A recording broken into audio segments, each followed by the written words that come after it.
Assalamualaikum warahmatullahi wabarakatuh. Selamat malam. Selamat ini ya, tadi berbuka puasa ya, yang bagi yang menjalankan. Oke, jumpa lagi kita di perkuliahan online ya. Nah, seperti biasa, perkuliahan online Stekom ya untuk kelas 0 dengan materi kuliah logika algoritma ya. Nanti akan membahas mengenai struktur looping ya. Mungkin jangan lupa saya ingatkan lagi untuk pengabsenan di siakat masing-masing ya, sudah saya linkkan. Nanti di sana kalian tinggal klik, setelah login nanti kalian klik linknya, tinggal ikut menyaksikan atau menonton di kuliahan yang saya berikan ini. Oke, sambil ini ya, saya untuk mengecek nanti di dalam siakatnya, kalian bisa yang sudah hadir aja langsung ini ya, tinggal klik linknya ya, apply ya. Jadi kalian akan mengikuti untuk kuliahan saya pada malam ini. Oke, mungkin itu saja ya. Atau mungkin ada sekilas info nanti sepertinya untuk perkuliahan online masih diperpanjang ya.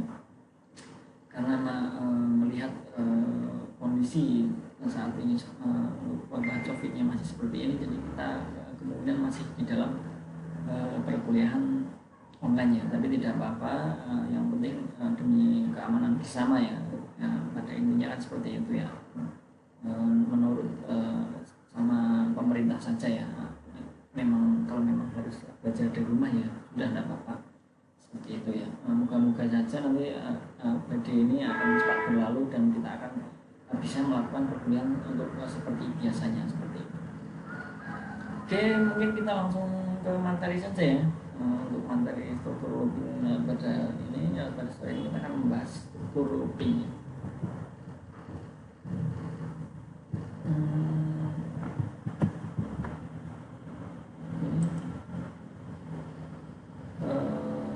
Tidak jalan, maaf sebentar ya.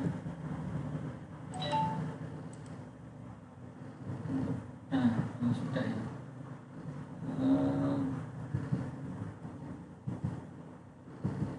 Pemutaran kembali ya untuk looping sendiri yang terjadi ketika mengalihkan arus, diagram alur kembali ke atas sehingga beberapa alur berulang beberapa kali. Satu, variabel A diberi harga 1 misalkan di sini. Jadi variabel A-nya berubah menjadi harga 2 untuk yang kedua. Kemudian variabel B diberi harga sebesar A dikalikan harga A.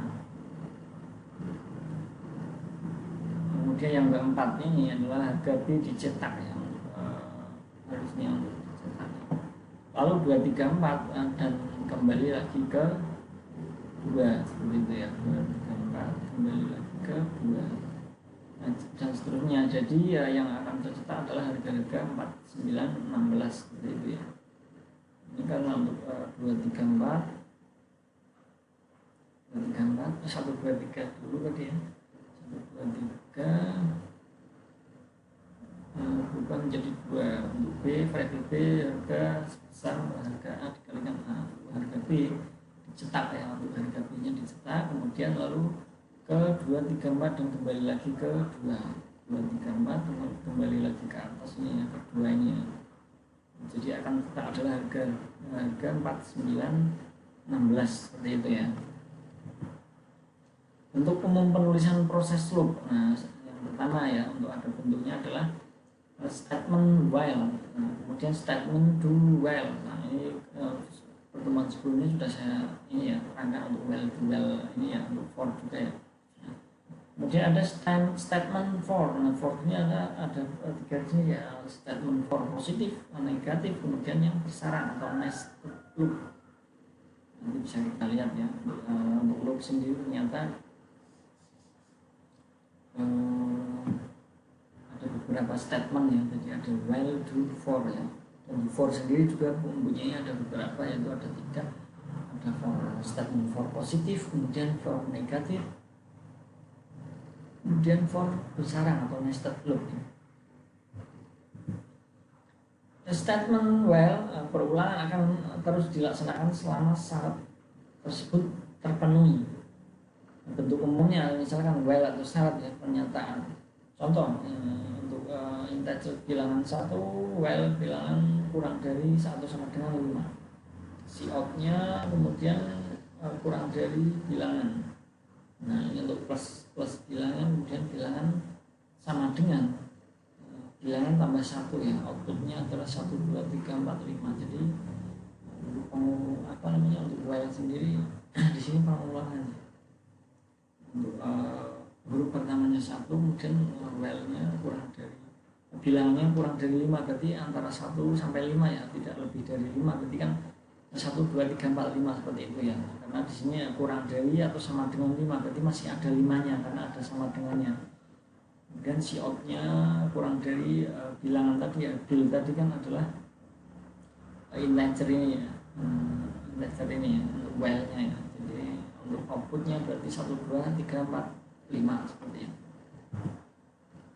Nah, untuk berikutnya contoh statement do well. Perulangan akan dilaksanakan terlebih dahulu dan pengujian perulangan dilakukan belakangan. Untuk do well sendiri adalah dilaksanakan terlebih dahulu ya untuk perulangannya, dan pengujian perulangan dilakukan belakangan gitu. Untuk kita lihat contohnya untuk bentuk umumnya ya, ada do, kemudian persyaratan pernyataannya while atau syaratnya. Nah, contohnya ya, ini untuk strukturnya seperti ini. Untuk bentuk umumnya ya, do, persyaratan, while atau syaratnya ya. Untuk do-nya, integernya misalkan bilangan 2 ya, kita do, kemudian cout pernyataannya ya. Nah, pernyataannya adalah cout-nya kurang dari bilangan, kurang dari 2 berarti. Kurang dari 2 ya. Kemudian bilangannya bilangan plus sama dengan 2. Nah, while-nya atau syaratnya, bil-nya, while-nya ini kan kurang dari 10 atau sama dengan 10 ya. Jadi di sini outputnya adalah 2, 4, 6, 8, 10. Jadi ini bilangan bulat ya. Bilangan genap ya, bilangan genap. Untuk integer 2-nya plus sama plus 2 ya. Jadi untuk while untuk pernyataannya, karena di sini bil plus sama dengan 2, jadi 2 tambah 2, kemudian 4 tambah 2, 6 tambah 2, kemudian 8 tambah 2. Nah, untuk sampai karena di sini while-nya atau syaratnya adalah kurang dari atau sama dengan 10, berarti sampai 10 saja seperti itu ya untuk while ya. Kemudian ada statement for. Nah, bentuk umumnya for inisialisasi syarat pengubah nilai. Jadi pemberian nilai awal untuk inisialisasi tersebut. Untuk pengubah nilai adalah mengatur naik turunnya. Nah, kita contohkan di sini. For A0 kurang dari sama dengan 10 plus A, perulangan positifnya plus 1 ya. Kemudian untuk for A0 untuk A plus sama dengan 2. Jadi perulangan positifnya 2 seperti tadi yang dicontoh ya, untuk plus 2 ya. Kemudian untuk for A sama dengan 10, A lebih dari atau sama dengan 0, min A. Jadi perulangan negatif ini untuk yang dinamakan perulangan negatif adalah ini ya, karena kurang dari 0 berarti kan bisa jadi min 1, min 2 dan seterusnya seperti itu ya untuk perulangan negatifnya ya. Nah, untuk nested for-nya, perulangan for di dalam perulangan for lainnya. Jadi bentuk umumnya for inisialisasi syarat pengulangan pengubah nilai tadi ya. Sama. Kemudian for inisialisasi syarat pengulangan pengubah nilai untuk kemudian perintah. Nah, seperti ini untuk penulisan di ininya ya. Untuk perintahnya ya. Untuk nested for sendiri. Nah, untuk yang berikutnya tadi struktur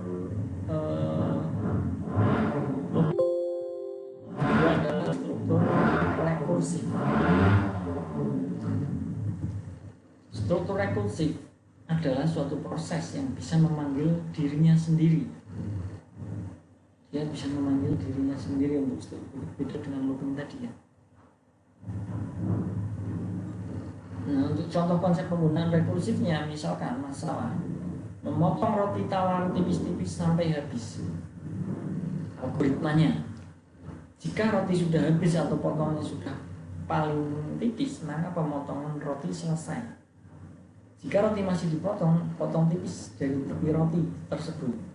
Lalu lakukan prosedur 1 dan 2 untuk sisa potongannya. Ini contohnya ya,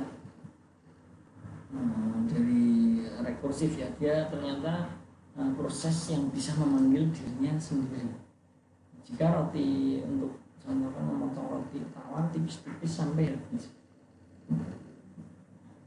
Untuk penyelesaian algoritmanya, jika roti sudah habis dan potongannya sudah paling tipis, maka pemotongan roti selesai.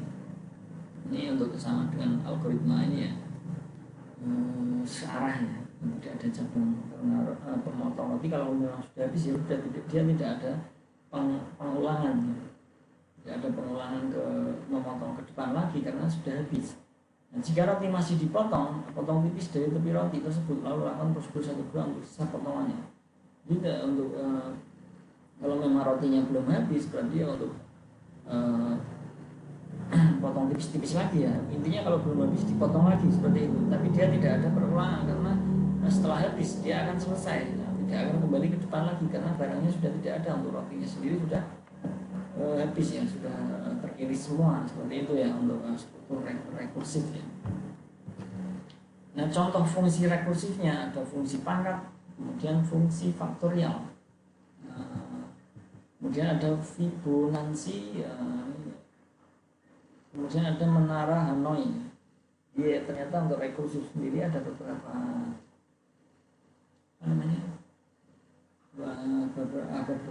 beberapa fungsi ya. Mungkin kita lihat yang pertama adalah fungsi pangkat. Menghitung 10 pangkat n dengan menggunakan konsep rekursif. Misalkan secara notasi pemrograman ya, dapat ditulis 10 pangkat 0 sama dengan 1. Nah, untuk 10 di bilangan berapapun, kalau diberikan 0 harusnya 0 ya, 1 ya ini.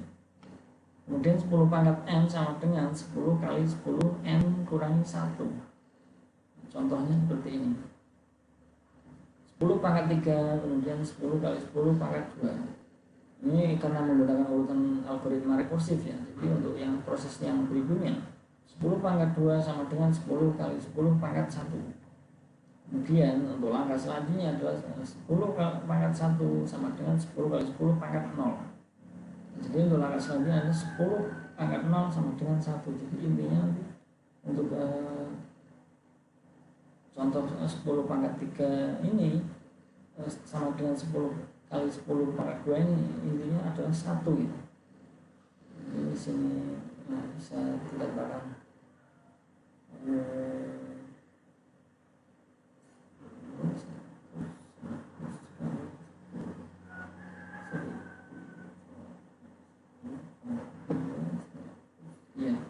ini kan bisa kalian logika ya, karena di sini contohnya adalah 10 pangkat 3 itu kan 1000 ya. Nah untuk 10 kali 10 pangkat 2 ini kan 10 kali 100 sama dengan 1000 ya kan. Nah untuk 10 untuk 1000 sama dengan 1000 ini kan berarti kan 1 ya. Untuk 1000 bagi 1000 kan sama dengan 1, seperti itu ya.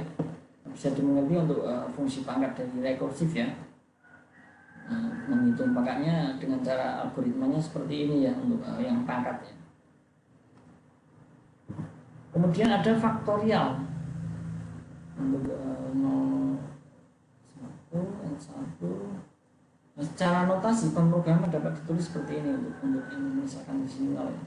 Faktor 0 sama dengan 1. Dan faktor n sama dengan faktor n dikurangi 1.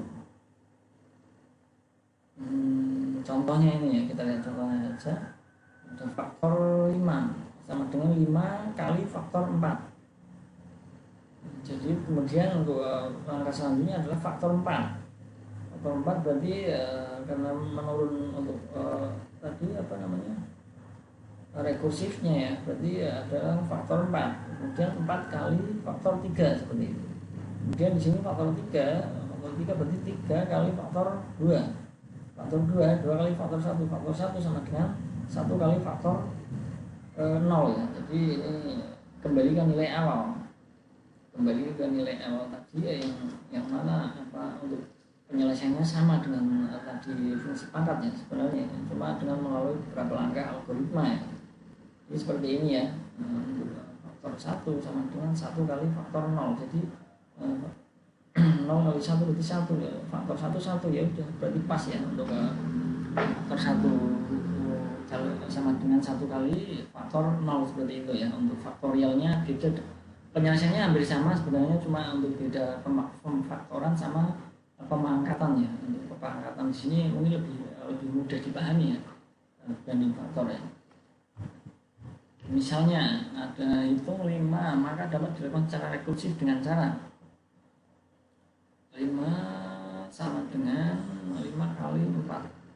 Ini apa? Faktorial ya. 5 faktorial 5 sama dengan 5 kali 4 faktorial. Nah secara rekursif nilai dari 4 faktorial dapat dihitung kembali dengan 4 kali 3 faktorial ya. Sehingga 5 menjadi 5 sama menjadi 5 faktorial sama dengan 5 kali 4 kali 3 faktorial ya. Nah secara rekursif nilai dari 3 dapat dihitung kembali dengan 3 kali 2 faktorial 2, sehingga 5 menjadi 5 faktorial adalah 5 kali 4, 3 kali 3, 3 kali 2 faktorial. Nah secara rekursif nilai dari 2 karena ini ada 2 ya, kemudian dapat dihitung kembali dengan 2 kali 1, sehingga 5 menjadi 5 faktorial adalah 5 kali 4 kali 3 kali 2 kali 1 ya.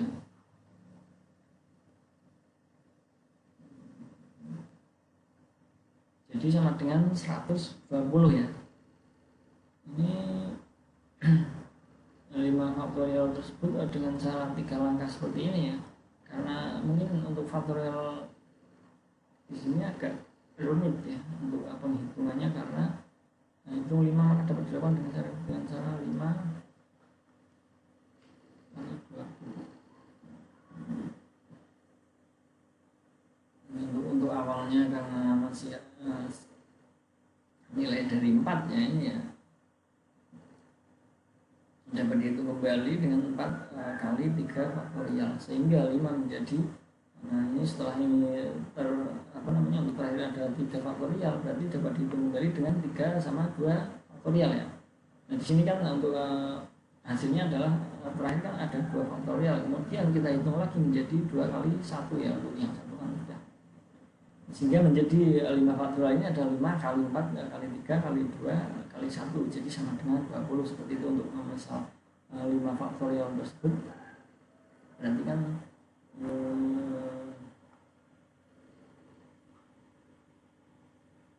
ya seperti itu ya untuk faktorial ya. Nah untuk contoh listing faktorialnya, untuk kalau kita menulis di dalam seperti ini ya, di dalam bahasa C ya, include IOStream seperti biasanya di Boolean C++ atau Turbo ya. Include Iomanit, kemudian di username long factorial username long in main ya, biasa untuk paling atas. Kemudian untuk integernya kita masukkan i sama dengan 0, i sama dengan kurang dari atau sama dengan 10, i plus plus. Isi outnya set 2, kemudian faktorial n, return atau kembali ya. Recursive definition of function factorial using long factorial using long number ya. Lalu if number misalkan jika kurang dari 1 akan kembali ya. Kemudian jika kembali ke number kali faktorial number sama dengan min 1 ya, atau number kurangi 1 ini ya. Untuk listing faktorialnya Nah, kemudian untuk konsep menara yang berikutnya ada konsep menara Hanoi. Tiang asalnya ini ada tiang bantuan, tiang tujuan. Ini semacam algoritma ya. Jika N sama dengan 1, maka langsung pindahkan saja piringan dari tiang A ke tiang C. Jika N sama dengan 1, maka pindahkan saja A sampai C dan selesai. Pindahkan N-1 piringan yang paling atas dari tiang A ke tiang B. Pindahkan piringan ke N, piringan terakhir dari tiang A ke tiang C, dari tiang terakhir ke tiang C. Pindahkan piringan ke N, piringan terakhir dari piringan tiang A, piringan terakhir piringan A, kemudian ke tiang C. Pindahkan N1 piringan dari tiang B ke tiang C. N1 piringan yang paling atas. Oh iya. Jadi ini untuk penyelesaian mengenai menggunakan konsep menara Hanoi ini adalah semacam algoritma ya memang ya untuk penyelesaian masalah di sini adalah bagaimana kita memindahkan piringan di A sampai ke C tapi dengan urutan, secara urutan berarti ya ini ya yang dimaksud di sini ya.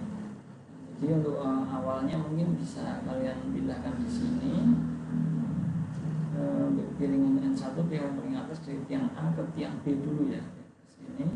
Kemudian pindahkan piringan ke N piringan terakhir dari tiang B untuk terakhirnya langsung berarti yang untuk keempat ini langsung ke tiang C. Kemudian untuk yang B tadi yang piringan tiang B ke C ya, untuk yang tadi dipindahkan ke di sini ya di B, untuk yang piringan paling atas tadi dari tiang A ke B dipindahkan dari B ke C. Seperti itu menara Hanoi ya. Ini sebenarnya agak rumit ya untuk menggunakan konsep menara Hanoi ini. Langkah pemindahan tersebut di atas dapat diubah dengan notasi sebagai berikut. Menara N asal bantu tujuan. Jadi ada N-nya tadi ada asalnya, ada untuk tiang B bantuan, kemudian untuk tiang C adalah tujuan. Nah untuk jumlah piringan N kurang dari 1 dapat dibagi menjadi 3 notasi penyelesaian.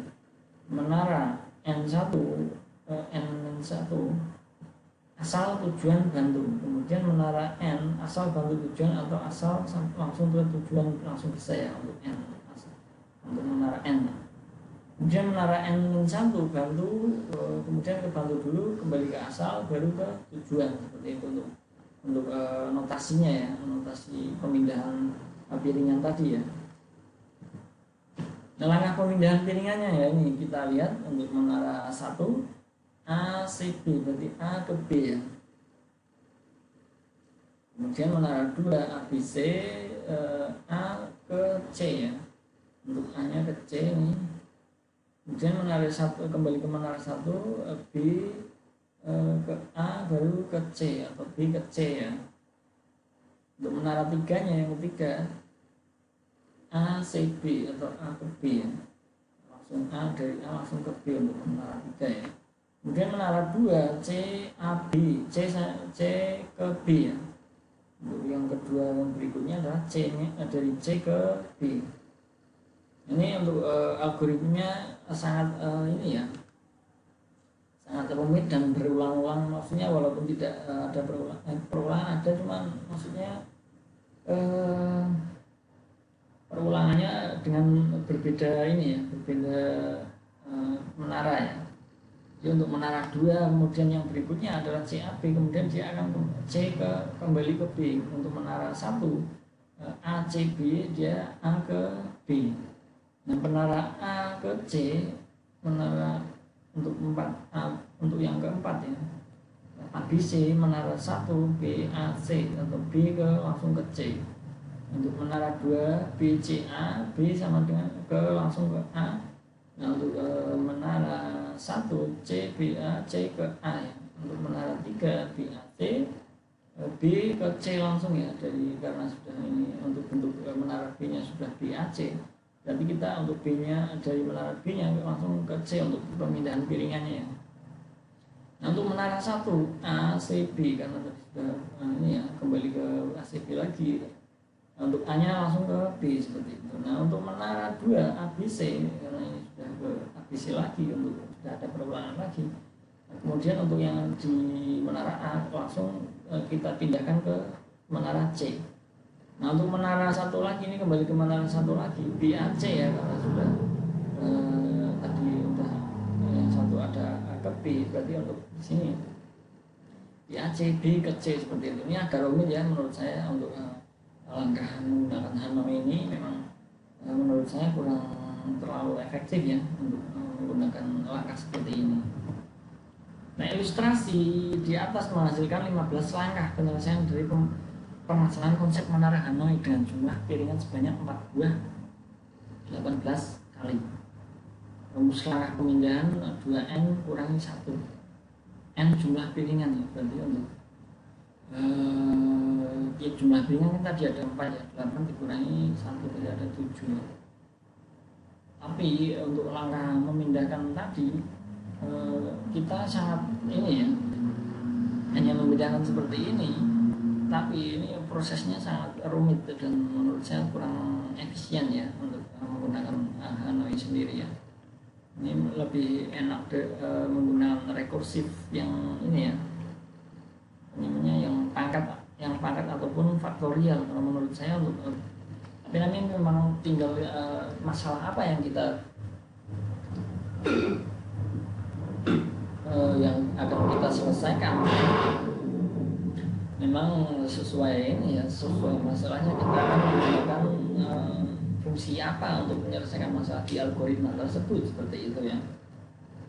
Di sini kan bisa sangat masuk logika ya, di apa namanya,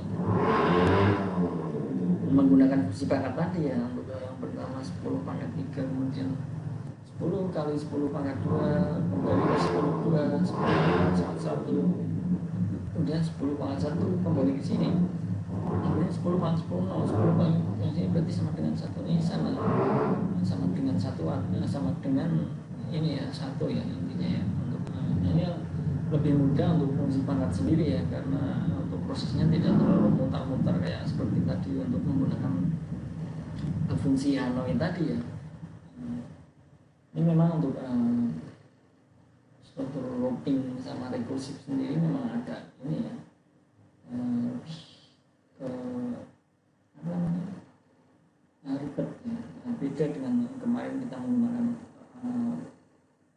namanya cat maupun menggunakan Railer kemarin ya, yang sudah saya terangkan untuk pertemuan sebelumnya, itu akan lebih mudah, tapi memang tergantung dengan permasalahannya ya, karena untuk permasalahannya sendiri memang misalkan menggunakan pangkat seperti ini, otomatis untuk penyelesaiannya kita menggunakan fungsi pangkat seperti itu ya.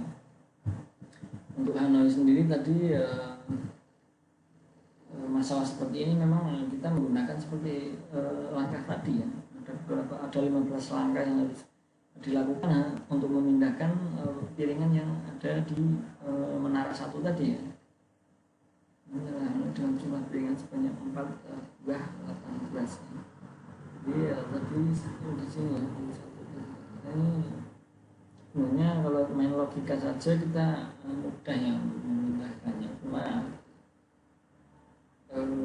memang langkahnya beberapa kali. Kenapa? Karena kita tidak bisa misalkan memindahkan piringan ini ada 5 ini secara langsung ke C ya, karena kita butuh bantuan, kita mungkin ke B dulu. Nah setelah ke B kita mungkin seterusnya, kemudian untuk yang terakhir kita ke C langsung ya, ke C, kemudian yang di sini pun kembali ke sini lagi, kita ambil yang nomor paling ini ya, nomor 4. Nah baru nomor 4 setelah sampai di sini nanti akan langsung ke C ya. Nah untuk setelah ke C tadi kan berarti ada 3, masih ada 3 dan 3-nya masih tertumpuk di paling atas ya. Pindahkan lagi ke B, kemudian untuk yang terakhir ini jangan dipindahkan, kemudian langsung dari menara A ini kembali ke C ya. Dan di sini juga harus kembalikan ke A lagi untuk yang nomor 2 ya, karena di sini beda. Nah, kemudian untuk yang B di sini untuk menara untuk piringan nomor 1 biarkan di sini, kemudian dari A ke C. Nah, kemudian untuk yang dari B ke C, nah setelah itu selesai ya. Jadi ada beberapa tahapan terlalu lama menurut saya kalau untuk Hanoi sendiri ya. Beda untuk memang seperti yang saya bilang tadi, untuk tergantung permasalahannya itu apa. Itu menggunakan konsep struktur beda-beda ya, untuk tadi menggunakan faktorial maupun pangkat ataupun Hanoi itu kan tergantung sesuai permasalahannya. Jadi untuk kita menyelesaikan masalahnya itu sesuai permasalahannya ya, kita menggunakan pangkat ataupun faktor ataupun Hanoi untuk seperti kasus tadi ya. Jadi memang berbeda-beda dan itu sangat untuk yang Hanoi sendiri tadi memang sangat ini ya, sangat rumit dan kurang efisien ya menurut saya untuk penyelesaian sebuah masalah di algoritma tadi ya. Tapi kembali lagi ke tadi ya, ke permasalahannya apa, baru menggunakan fungsi apa yang cocok untuk menyelesaikan algoritma yang cocok untuk permasalahan tersebut ya. Oke, sampai di sini ya mungkin sudah saya jelaskan untuk struktur maupun untuk ke rekursif tadi ya. Untuk looping sendiri memang dia kembali ya, ada langkah kembali lagi ya. Dia berulang-ulang dan ada outputnya seperti itu ya. While tadi sudah saya contohkan, sudah saya jelaskan ya. Untuk sampai untuk rekursif sendiri, untuk contoh mudahnya adalah ini ya, kita jika roti sudah habis atau pernah sudah paling tipis maka frontal lobe sudah, jadi ada satu arah saja. Beda dengan untuk looping ya, untuk rekursif sendiri dia satu arah saja. Tapi dengan fungsi menara Hanoi tadi itu memang ada perulangan, karena untuk roti pun ini yang dimaksud di sini adalah terjadi pengulangan, karena pengulangannya setelah roti habis roti selesai. Nah, untuk mungkin berulang ke roti yang selanjutnya seperti itu. Jadi di sini fungsi pangkat pun ada perulangan ya. Kita menghitung berulang-ulang baru akan menemukan outputnya. Nah seperti ini perulangannya ya. Nah di sini juga untuk Hanoi sendiri tadi berulangannya malah terlalu banyak proses ya. Tadi ada 15 proses untuk memindahkan dari tiang A atau menara A ke C. Dia ternyata memerlukan bantuan menara B, dan itu butuh proses lama untuk memindahkan semua piringan yang ada di menara A ini untuk menuju ke menara C seperti itu ya. Oke, bisa dipahami ya untuk kuliah malam ini. Jadi nanti kalian bisa ini juga ya, bisa dipahami ya seperti apa. Nah pada intinya nanti sebenarnya ada yang lebih mudah untuk menyelesaikan masalah, tapi paling tidak ini memang harus disampaikan ya untuk struktur looping ataupun rekursif tadi ya. Tapi nanti ya, kalau kalian mempunyai permasalahan itu, alangkah baiknya menggunakan yang lebih mudah, ataupun tergantung permasalahan apa yang kita dapat untuk dapat kita selesaikan dengan menggunakan logika algoritma tersebut ya. Itu sesuaikan agar kita akan menggunakan konsep apa atau fungsi apa yang cocok untuk penyelesaian masalah yang kita punya seperti itu ya. Oke, ini cukup ya untuk pertemuan kali ini dalam pembahasan struktur rekursif. Maaf ini tulisannya salah, dan nanti bisa kalian pahami di mungkin untuk materi akan saya share ke Classroom ya, bisa dipahami ulang, mungkin bisa dengan mengutak ulang untuk YouTube-nya juga ya, tidak apa-apa ya nanti ya. Kalau belum paham bisa dipahami lagi nanti ya. Seperti itu ya. Oke, mungkin cukup sekian untuk pertemuan pada perkuliahan kali ini, perkuliahan online.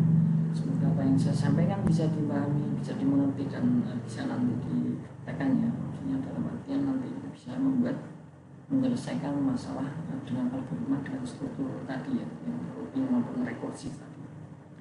Oke, mungkin saya akhiri saja ya untuk kali ini. Terima kasih untuk semua mahasiswa.